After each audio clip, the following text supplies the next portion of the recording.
क्या शुरू करें? लास्ट लेक्चर 1 आज 1 तारीख है ना।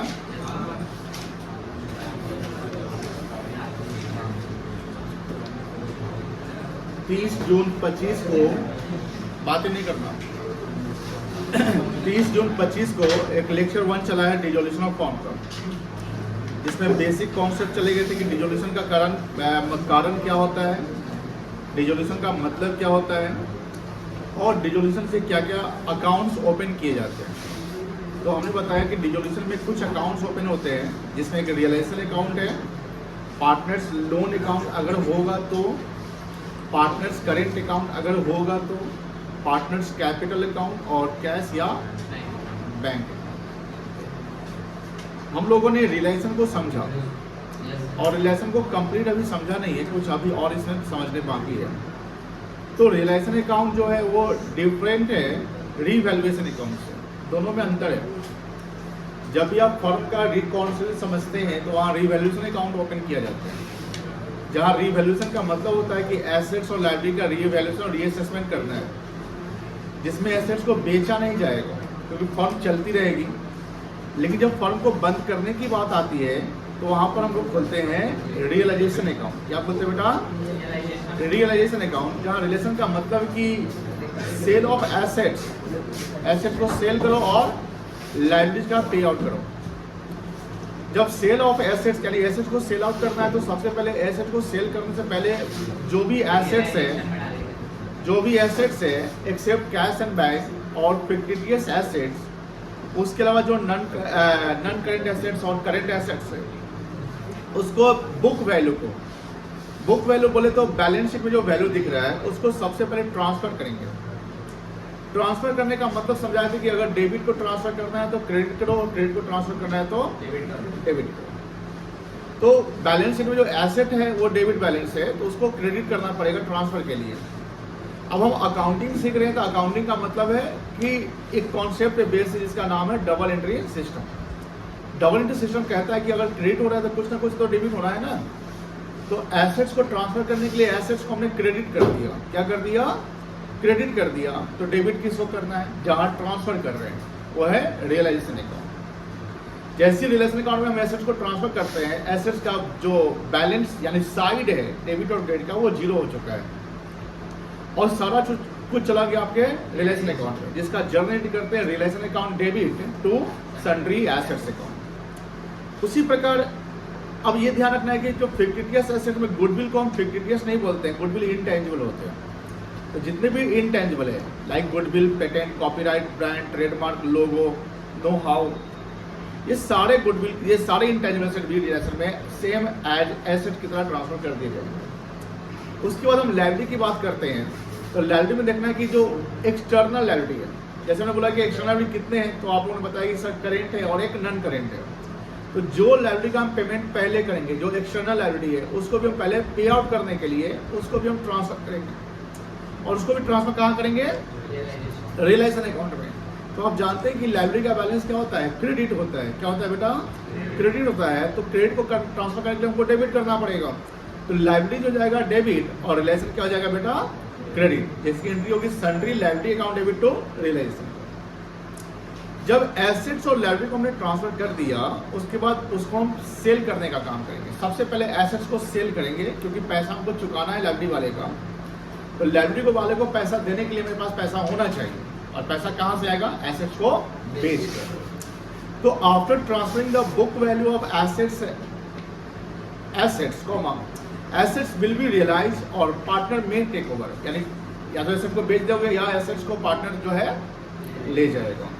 जब एसेट्स को हम बेचते हैं तो सेल के समय में पैसा आता है और पैसा आता है तो पैसा क्या हो जाएगा? डेबिट, यानी कैश या बैंक अकाउंट क्या हो जाएगा? डेबिट।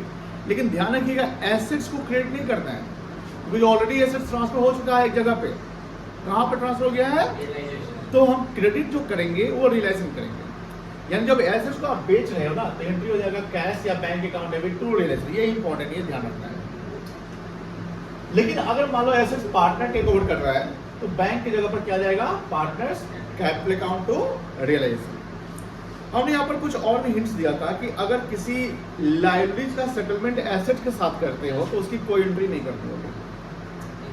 लेकिन अगर मान लो, जैसे हमने ये बोला था कि अगर मान लो कि लाइबिलिटी का सेटलमेंट कर रहे हैं, लेट से 1 लाख का क्रेडिटर है और आपका एसेट जो दे रहे हैं उसकी वैल्यू 90,000 ही हो रही है, तो क्रेडिटर आपसे 10,000 और मांगेगा, तो 10,000 मांगेगा तो 10,000 की एंट्री करनी पड़ेगी, जिसकी एंट्री होगी realisation account debit to bank account, because आप पैसा पे कर रहे हो।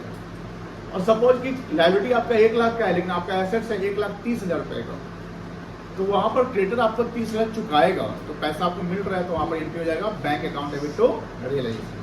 बट जिस वैल्यू से एसेट्स और लायबिलिटी का सेटलमेंट हो रहा है उसकी एंट्री नहीं करनी है। फिर हमने ये पॉइंट समझा था, ये इंपॉर्टेंट है, ये आपको ट्रैप में फंसा सकता है एग्जाम में क्वेश्चन में। जब बैलेंस शीट दिया रहता है तो बैलेंस शीट के एसेट साइड में 2 प्रकार का एसेट दिखता है, एक टेंजिबल और एक इनटेंजिबल। तो जब एसेट्स बैलेंस शीट में दिया हुआ है तो बाय डिफॉल्ट उसको ट्रांसफर करने के लिए बोलेगा नहीं कि ट्रांसफर करना है, वो आपको ट्रांसफर करना ही है, बिकॉज फर्म डिसॉल्व हो रहा है। जैसे याद है ना, गुडविल बैलेंस शीट में रहता है तो आप बाय डिफॉल्ट रिकॉर्ड्स में उसको राइट ऑफ कर देते हैं, याद होगा। तो वही बात है कि जो एसेट बैलेंस शीट दिया हुआ उसके लिए वो नहीं बोलेगा कि ट्रांसफर करना है, फर्म डिसॉल्व हो रहा है तो ट्रांसफर करना ही पड़ेगा, है ना। लेकिन अब सवाल ये आता है कि ट्रांसफर तो हमने कर दिया लेकिन सेल का इंफॉर्मेशन बैलेंस शीट में नहीं मिलेगा, कौन एसेट बिका, कौन एसेट पार्टनर ले गया, कितना बिका, ये सारा इंफॉर्मेशन कहाँ मिलेगा, बैलेंस शीट के बाहर मिलेगा, यानी एडजस्टमेंट में। जैसे ये हुआ, ये बैलेंस शीट हो गया, ये बैलेंस शीट हो गया, यहाँ लिखा रहेगा ये फलाना एसेट कैसे बिका। तो हमने बोला कि अगर टेंजिबल एसेट के बारे में इंफॉर्मेशन नहीं दिया हुआ है बैलेंस शीट के बाहर, मान लो लेट से कोई फर्नीचर या मशीनरी है और उसके बारे में बेचने का इंफॉर्मेशन नहीं दिया, कितना में बिका या कौन पार्टनर कितना में ले गया। अब सिंपल सी बात है कि जो टेंजिबल एसेट उसका फिजिकल एग्जिस्टेंस तो होता है, तो बाय डिफॉल्ट की जो एसेट फिजिकल एसेट से वो तो बिकेगा ही बिकेगा, कम में बिके ज्यादा बिके, लेकिन उसकी कुछ मनी वैल्यू होगी। तो जब मनी वैल्यू होगी और इंफॉर्मेशन नहीं दिया कि कितना बिका, तो हम क्या मानेंगे, किस वैल्यू पे बिका, वो मानेंगे कि बुक वैल्यू पर बिक गया। F2 बंद कर दीजिए, किस वैल्यू पे बिका, बुक वैल्यू पे। लेकिन सवाल जब आता है कि सर इनटेंजिबल, देखो इनटेंजिबल का फिजिकल एग्जिस्टेंस नहीं होता है। इनटेंजिबल एसेट क्या है, फील किया जाता है। आज सपोज कि जैसे एप्पल कंपनी है, नाइकी है, एडिडास या बहुत सारी ब्रांडेड कंपनी है, उन्होंने अपना ब्रांड वैल्यू बना रखा है।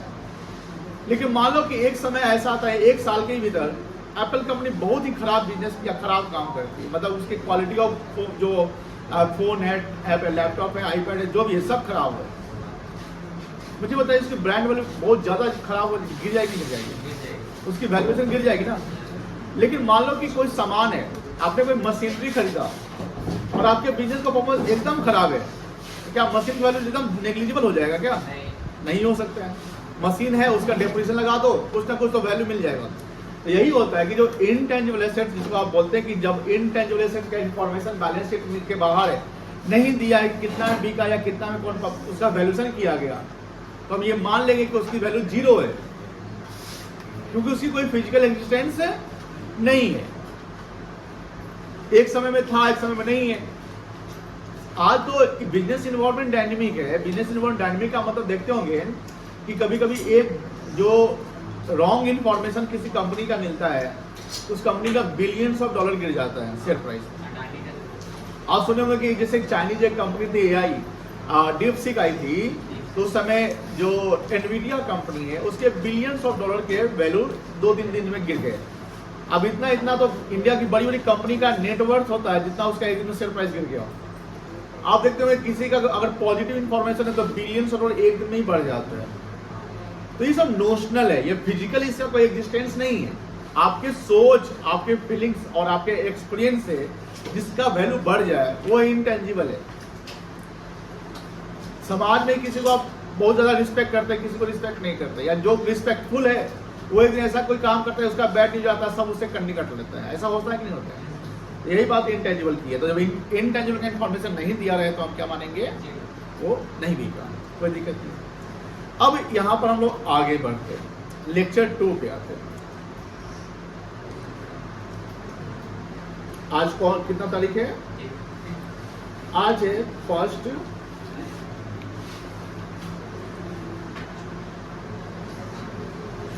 और आज सीए डे है। क्या है?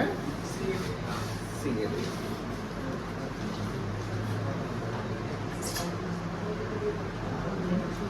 आज ही के दिन 1949 में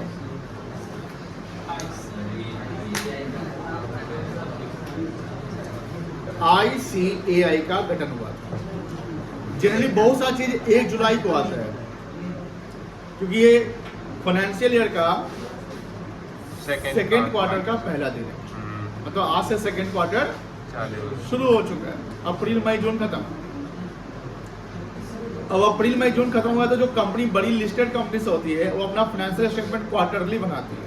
जैसे हम लोग पढ़ते तो एनुअली पढ़ते ना कि हर साल, तो पहले जो भी लिस्टेड कंपनी बड़ी कंपनी है वो अपना फाइनेंशियल स्टेटमेंट क्वार्टरली बनाती है, क्वार्टरली अपने आप को एनालाइज करती है। इस क्वार्टर हमारा क्या है, अब पिछले साल इसी सेम क्वार्टर में क्या वैल्यू था। ऐसे एनुअली बनाती है बट क्वार्टरली उसको चेक करते रहते हैं।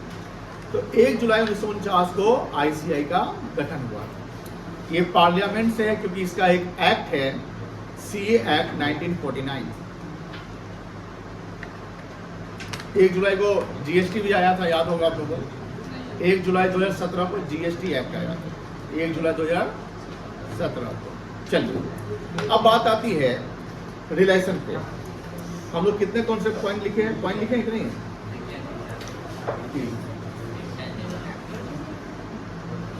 अब ई पॉइंट को ही आगे कंटिन्यू करते हैं और बात करते हैं डेटर्स की। डेटर्स का एक ग्रॉस वैल्यू होता है, जानते होंगे, और एक बैलेंस शीट में प्रोविजन लिखा रहता है।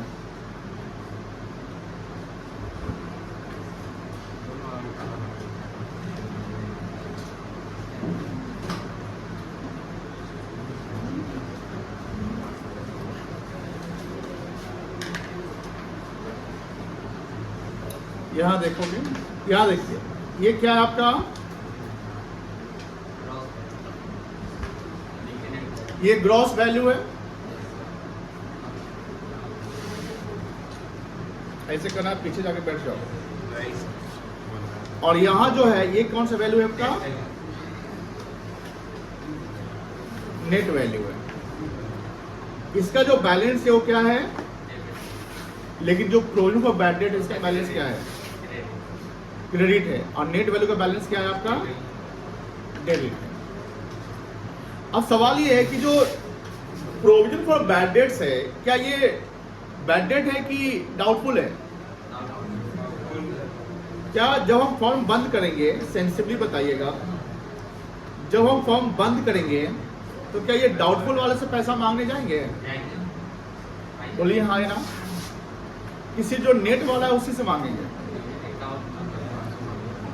बोलिए, जो डाउटफुल है क्या उससे पैसा मांगेंगे?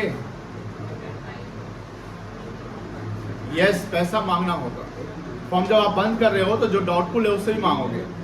जो बैड डेट आपने मान लिया, बैड डेट का मतलब पीएल में राइट ऑफ कर दिया, उससे आप नहीं मांगो, लेकिन जो डाउटफुल उससे मांगोगे। इनकम टैक्स लॉ में कहा जाता है कि जो प्रोविजन ऑफ बैड डेट आप क्रिएट करते हैं, जैसे हम लोग अकाउंट्स बनाते हैं उसमें एक खर्चा मान लेते हैं ना, इनकम टैक्स लॉ बोलता है ऐसा कोई खर्चा नहीं माना जाएगा। मतलब इनकम टैक्स लॉ में जो प्रॉफिट निकाला जाता है, तो प्रॉफिट कैसे निकलता है? Revenue minus expenses. तो उसमें जो डाउटफुल डेट होता है उसको एक्सपेंस नहीं कंसीडर करते, लेकिन जो बैड डेट होता है उसको कंसीडर करते हैं। अब सवाल ये आता है कि सर इसका अकाउंटिंग कैसे करेंगे, क्योंकि दोनों जगह अमाउंट तो 3 जगह दिख रहा है। लेट से यहाँ पर दिख रहा है 1 लाख रुपया, यहाँ 5,000 दिख रहा है डाउटफुल, और नेट में कितना दिख रहा है? 95,000 रुपया। अब इसका अकाउंटिंग कैसे करेंगे? तो सबसे पहले ये तो बैलेंस शीट में दिख रहा है ना, तो ट्रांसफर करेंगे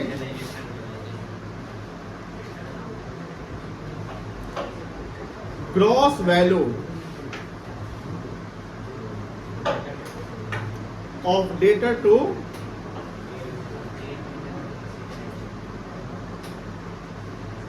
रिलेशन। क्या करेंगे बेटा? जो ग्रॉस वैल्यू है डेटर का उसको ट्रांसफर करेंगे आप कहां पे? रिलेशन अकाउंट में। क्या एंट्री बनेगा इसका? Relation account debit to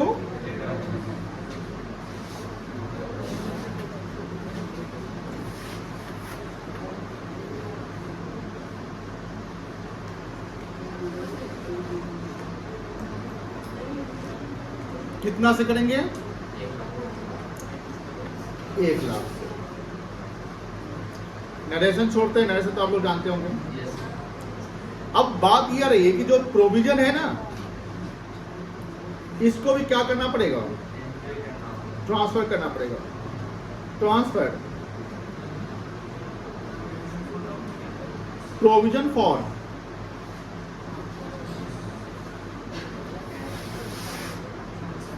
doubtful debts to. अब इसकी एंट्री बता सकते हैं क्या होगा? चूंकि ये क्रेडिट बैलेंस है तो इसको ट्रांसफर करने के लिए इसको क्या करेंगे? डेबिट कर देंगे। और क्रेडिट क्या हो जाएगा? तो एंट्री क्या होगा?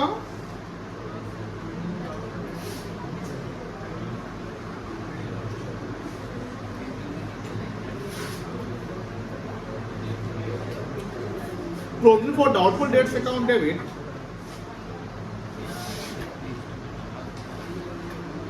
तो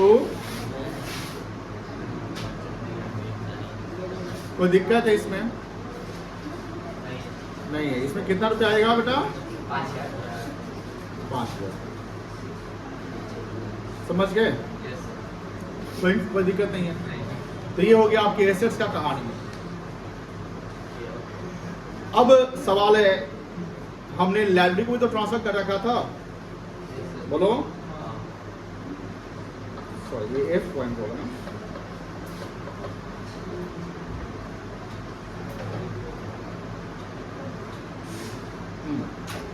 After transferring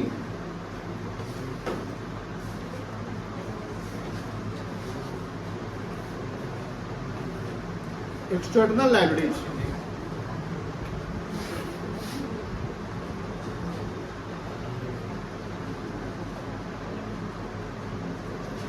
it will be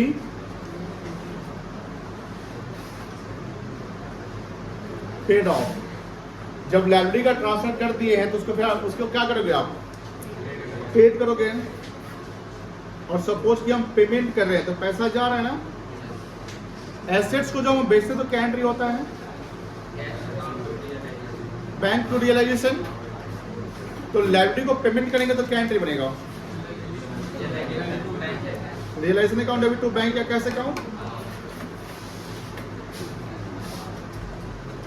जब बैलेंस शीट में बैंक दिया रहा है ना तो बैंक लगाओ। बैलेंस शीट में कैश दिया रहा है तो कैश। हाँ, क्या बोले? दोनों दिया रहा है, दोनों ने, इधर कैश या बैंक लगाओ। चलो, कोई दिक्कत इसमें नहीं है ना। अब सपोज करिए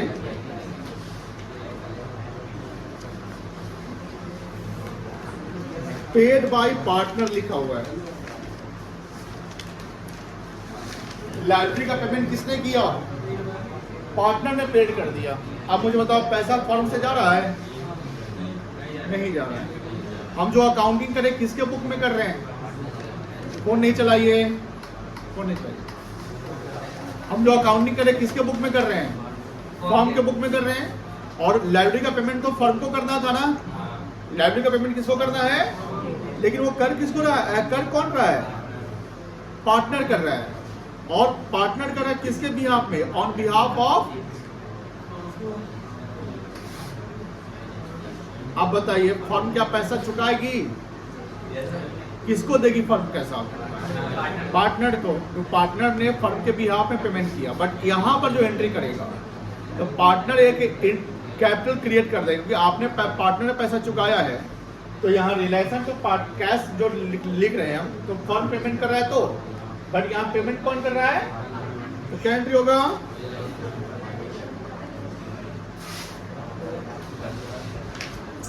रियलाइजेशन अकाउंट डेबिट टू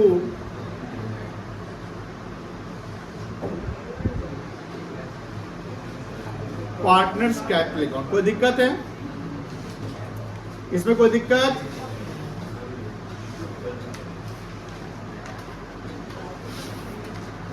इसमें कोई दिक्कत नहीं है। कोई दिक्कत नहीं है। अब सपोज करो किसी जैसे एसेट्स का इंफॉर्मेशन सेल का नहीं दिया हुआ था, तो टेंजिबल को मानते थे कि बिक गया बुक वैल्यू पे, इंटेंजिबल को मानते थे कि नहीं बिका। ऐसा भी तो हो सकता है किसी लाइब्रेरी का पेमेंट का इंफॉर्मेशन नहीं दिया, क्या मानेंगे?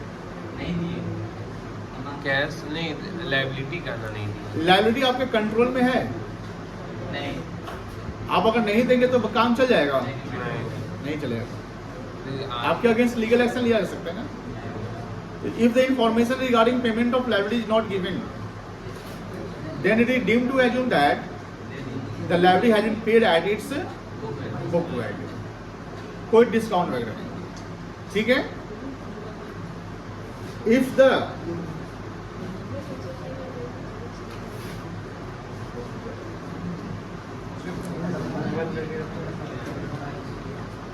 information regarding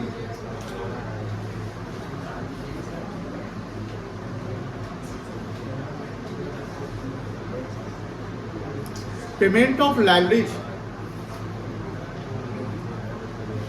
are not given, then it is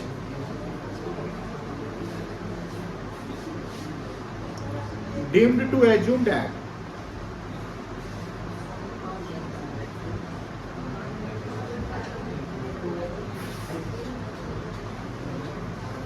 the liability has been paid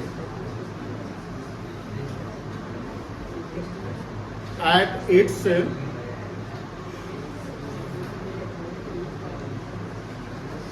book value. कोई दिक्कत नहीं है बेटा, क्लियर है ना, समझ गया? पहले समझ गए, कोई दिक्कत नहीं है। जर्नल एंट्री क्या बनेगा? रिलेशन टू कैश या बैंक, क्लियर है ना, कोई दिक्कत नहीं है, नोट करिए। एफपीसीडी भी लिखना, एफपीसीडी भी लिखना। तुम्हारे ऊपर नोट करो या ना करो, मेरा काम कर। इसके लास्ट में लिख लो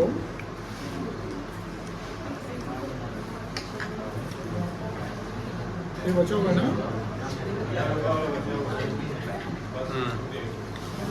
बहुत बचा होगा ना? अरे इसी का पार्ट नहीं। अच्छा ये लिखे कहाँ थे? जहाँ तक आप लिखना था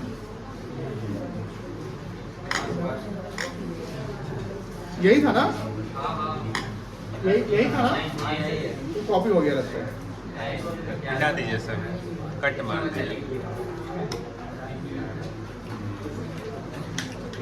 ये पेज ही पूरा कॉपी हो गया है, डिलीट करना पड़ेगा।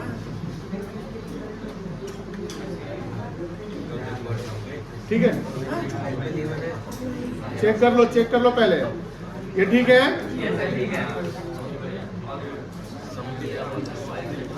यहाँ तक लोग कल लिखे थे, याद है? ये कल, अरे आज का कहाँ गया?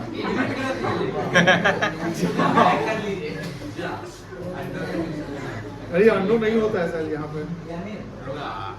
फिर से लिखिए सर। हाँ, वो भी आ गया। लगता है साथ नहीं छोड़ेंगे वाला कहानी हो गया क्या? सर मिटा दीजिए ना इससे अच्छा।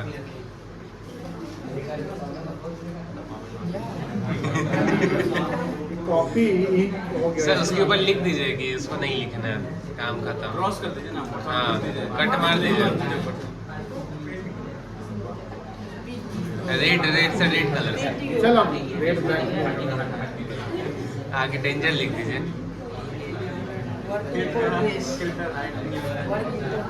अब बात नहीं, जब हम लोग रिलेशन में सब कुछ ट्रांसफर कर लेंगे, इसके आगे बात नहीं करें। हो पाएगा, आपका साथ नहीं ले रहा है, पता लगा मिटा के देखिए।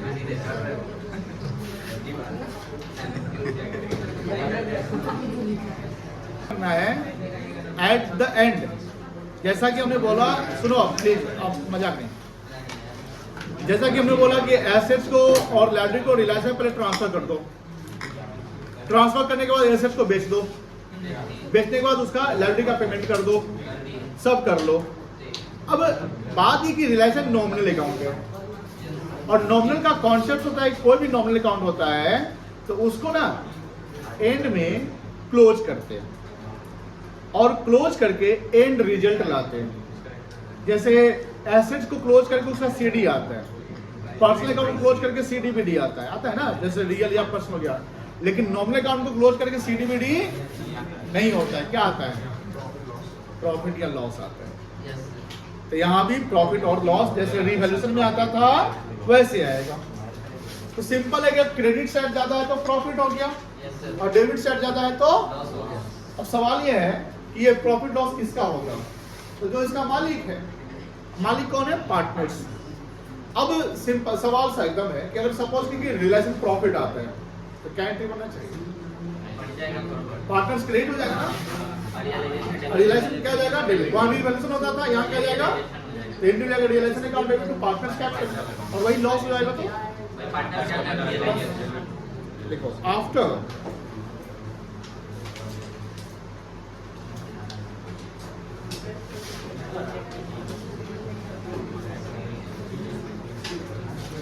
posting all transactions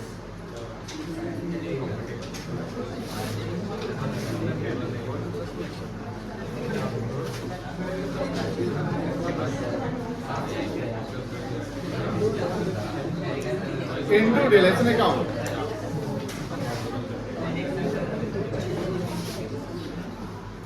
we will find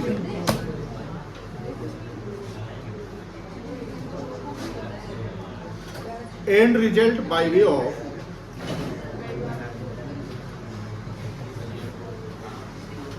अच्छा, रियलाइजेशन अकाउंट का दूसरा कोई नाम नहीं होगा, ध्यान रखिएगा।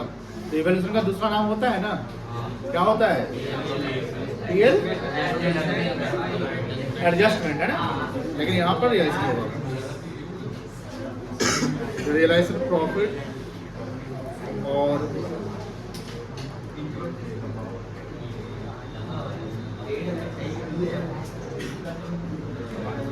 Realisation loss.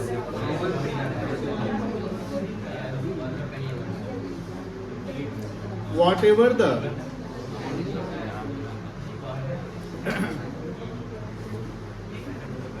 realization profit or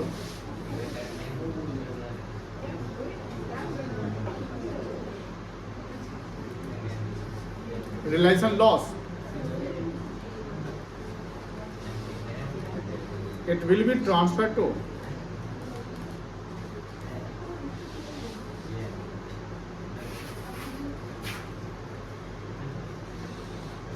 partners capital account.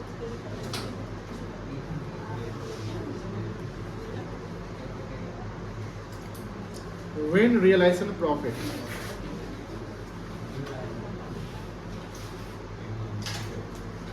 क्या एंट्री होगा?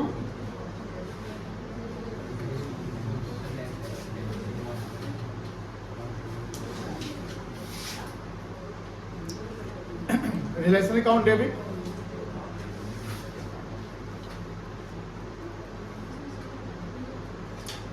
To partners capital account. किस से बांटेंगे? यहाँ एक ही रेशियो रहेगा, ओल्ड। यहाँ न्यू नहीं निकलेगा, ना गेनिंग ना सैक्रिफाइसिंग निकलेगा। ये अच्छी बात है।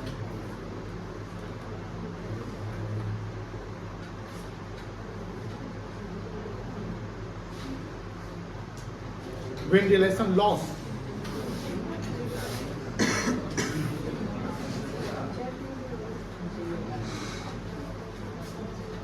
partners capital account debit,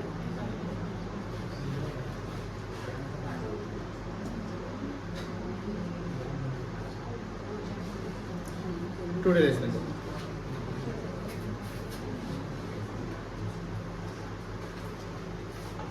जैसे आप हम लोग कुछ जर्नल सीखे हैं, अभी पूरा जर्नल नहीं सीखे हैं। हम लोग जो जर्नल सीखे वो रिलेशन से रिलेटेड सीखे हैं, ठीक है ना। अब अगर हमको रिलेशन अकाउंट बनाना हो, बन सकता है? बोलो हाँ है ना। चलो साथ में बनाएंगे टुगेदर।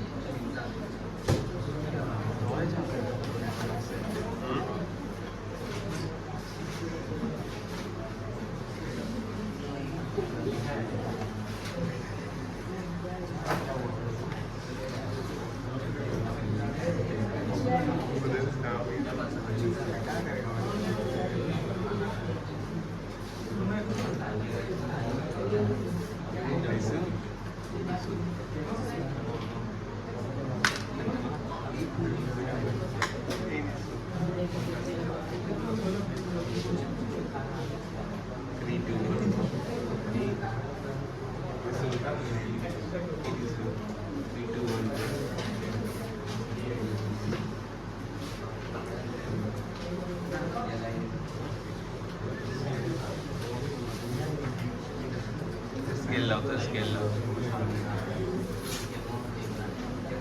नहीं ना जितना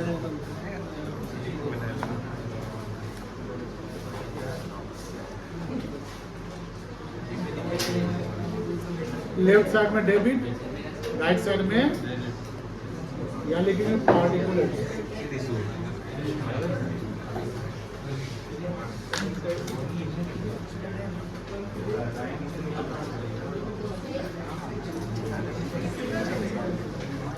चलो बउआ देखो, सबसे पहले बुक वैल्यू ऑफ एसेट्स को ट्रांसफर किए थे, किस साइड करेंगे?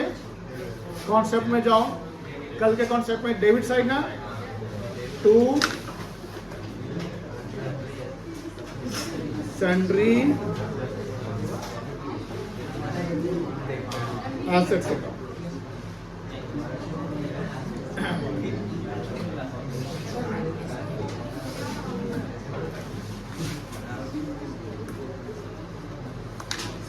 बुक वैल्यू ऑफ एसेट्स, कोई दिक्कत नहीं है। अब हमने एसेट ट्रांसफर कर दिया, अब क्या करेंगे? Transfer liabilities by sundry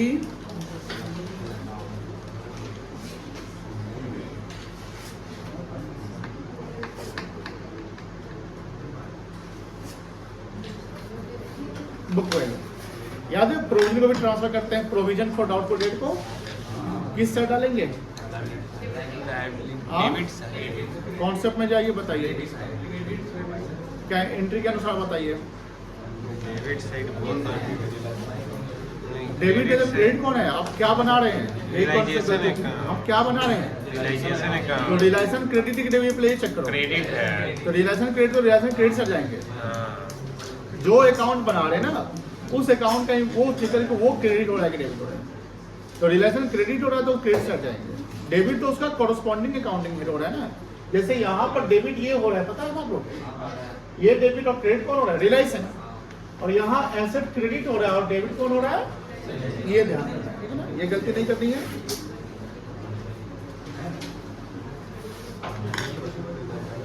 bye provision for bank debts, ये 3 हो गया। अब एसेट्स को बेचेंगे ना, बेचेंगे तो पैसा आएगा, मतलब किस साइड डालेंगे? एंट्री देख के रखिए, एंट्री बैंक टू रिलेशन हुआ ना, रिलेशन क्रेडिट हो गया बाय बैंक या कैश।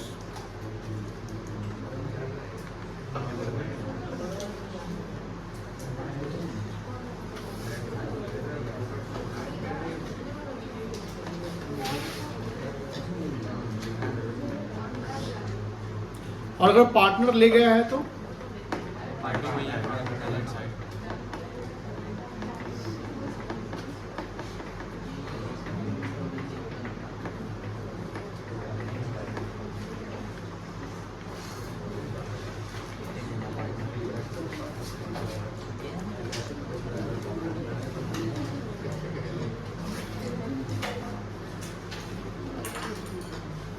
अब लायबिलिटी का पेमेंट कर रहे हैं तो किस हट जाएंगे? टू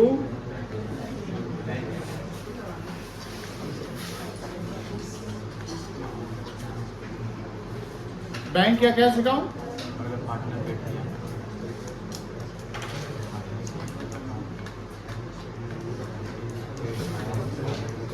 और सपोज करो कि पेमेंट पार्टनर किया है तो बोलो पार्टनर्स का लेंगे, to partners capital account. Suppose है करो, हो गए। क्लियर है? अब एक सवाल, अगर किसी कोई अनरिकॉर्डेड एसेट्स है उसको बेच दिया, बेच दिए, कोई एंट्री तो होगा, ट्रांसफर का एंट्री नहीं होगा। ट्रांसफर का एंट्री किसका होगा? जो बैलेंस शीट वाला है। और ये तो बैलेंस शीट था ही नहीं, तो ट्रांसफर क्या है? जैसे जो अनरिकॉर्ड उसका डेबिट क्रेडिट कुछ भी नहीं था, लेकिन उसको आपने बेचा ना, तो बेचा तो क्या आया? पैसा। उसको भी किसके थ्रू? रिलायंस के थ्रू भेजेंगे, बाय बैंक या कैश करोगे।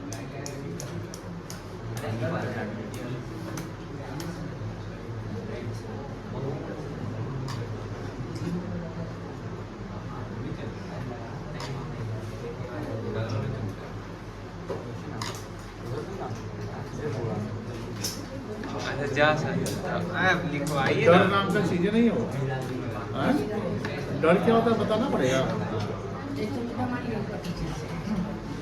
अच्छा, कोई अनरिकॉर्डेड लाइब्रेरी है, हो सकता है ऐसा, उसका पेमेंट कर दीजिए।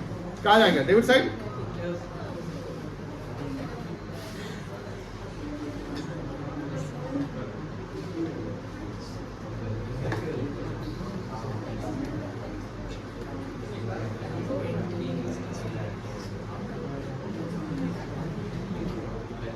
चलो सब कुछ हो गया है, अब क्लोजिंग करेंगे। क्लोजिंग करेंगे तो साइड चेक कर लो कौन सा साइड ज्यादा कम है। तो अगर ये साइड ज्यादा है तो यहाँ लिखेंगे to partners capital account profit का, और अगर डेबिट साइड ज्यादा है तो बाय पार्टनर्स कैपिटल। कोई दिक्कत नहीं ना?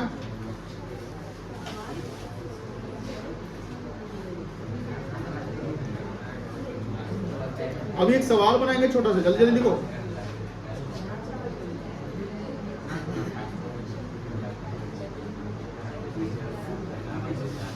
सही था। और कुछ नहीं ना लिखना है इसके बाद इसमें। कौन सी सन्ड्री लिख दिया तो सारा एसेट्स आ गया। नहीं मतलब अब नहीं ना क्योंकि जगह खत्म। लेकिन ध्यान रखना, मान लो कि 4 एसेट्स का है तो चारों एसेट्स का नाम, जैसे land and to land and building, to machinery, to furniture, ऐसे लिखना है। सन्ड्री लिख दिया सब आ गया, समझ गए ना? हम सब इसे सन्ड्री नहीं, आपको अलग लिखना पड़ेगा, तो बहुत बड़ा अकाउंट है, कोई दिक्कत नहीं है। दिक्कत नहीं है। पे ज्यादा खर्चा होगा और इसमें एक चीज सही नहीं हो सकती। ये क्या होगा? हमारे केस में एक चीज सही है कि कोई गेनिंग सैक्रिफाइस नहीं है, एक रेशियो देगा बात को। हाँ, यहाँ बच्चा फंसेगा कब? बनाएगा जब। ज्यादा नंबर का वहाँ पर क्या है, गेनिंग सैक्रिफाइसिंग ज्यादा नंबर का क्वेश्चन इसी चैप्टर से आता है। एक रेशियो देगा बात सब ठीक है। ये बल्क में लाइब्रेरीज को किस साइड करेंगे बेटा? कौन सा लाइब्रेरी? External, very good. अब यहां देखो एक्सटर्नल में बोलो क्या क्या होगा? क्रेडिट हो जाएगा, WCR, करेंट अकाउंट और कैपिटल अकाउंट नहीं होगा। अब चेक करिए नीचे एडजस्टमेंट। अब तो 2 स्टेप हो गया। स्टेप 3 क्या होगा?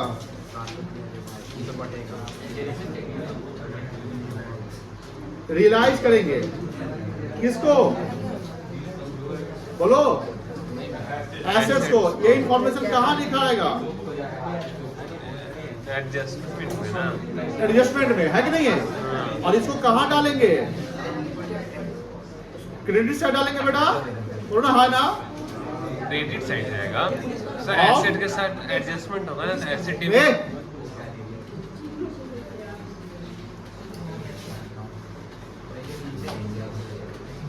चॉकलेट खत्म हो गया sir. Credit side of realisation account जाएगा, बोलो हाँ ना? अब बिक रहा है तो बाय बैंक लिखोगे। क्या लिखोगे? By bank. और अगर पार्टनर ले जा रहा है तो बाई पार्टनर कैपिटल अकाउंट। सुनाई नहीं दे रहा है? समझ में नहीं आ रहा है तुमको?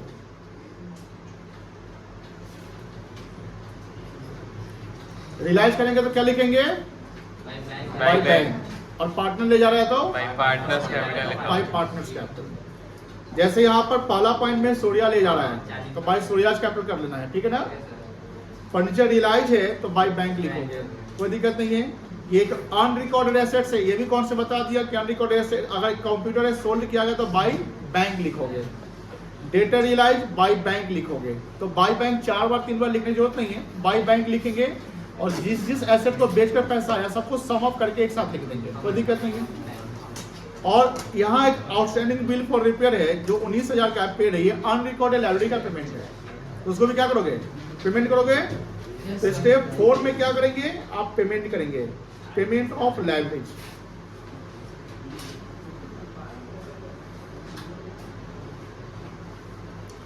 किस साइड करोगे? Debit side. टू बैंक लिखोगे। लेकिन देख लो ध्यान से, एक इंफॉर्मेशन जो है क्रेडिटर्स का, नीचे इंफॉर्मेशन नहीं दिया पेमेंट हुआ कि नहीं हुआ। क्या किसका नहीं दिया हुआ है? क्रेडिटर्स या बैलेंस शीट में दिया हुआ ना, और यहाँ पेमेंट का इंफॉर्मेशन दिया है। तो when the information regarding payment of library is not given, payment मान लेंगे। चलिए अब यहाँ एसेट्स में चेक करो कौन कौन सा एसेट बिकने का इन्फॉर्मेशन, डेटा का इन्फॉर्मेशन दिया है, स्टॉक का दिया है, यस सर, गुडविल का नहीं दिया है। नहीं दिया है। तुम बताओ तुम बताओ गुडविल को पहले ट्रांसफर कर देंगे रिलेशन में, अब तुम पिटाई खा जाएगा, पक्का तुम पिटाई खा जाएगा। अरे स्केल का है लोहा वाला है, गुडविल का इन्फॉर्मेशन नहीं दिया है, मैंने दिया, और यहाँ इसका इन्फॉर्मेशन नहीं दिया, इसका क्या करेंगे, सेल मानेंगे कि नहीं मानेंगे? मानेंगे। अब वहां से निकलिए, इसको पॉज करो, पॉज करो।